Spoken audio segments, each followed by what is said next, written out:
What's up, everyone? Welcome to Program Your Remote.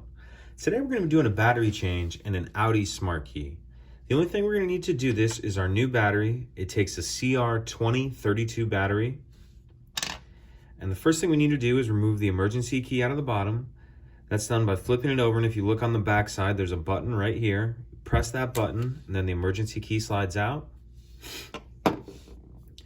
And then on the bottom here in this part, there's actually, on the front, there's another button right here. And then there's still this button on the back that we first pressed to get the emergency key out. We're gonna press both of these buttons. So you're gonna squeeze like that, and then this part will pull out. So if we squeeze, and then pull out, and sometimes they can come out of there pretty tough, but they do come out. So then we can see our battery here.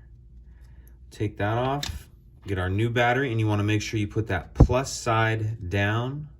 So we put our plus side down in there like that.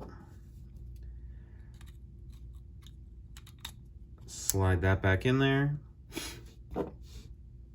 Put our key back in, press the button, we see it lighten up there, and that's it, pretty simple.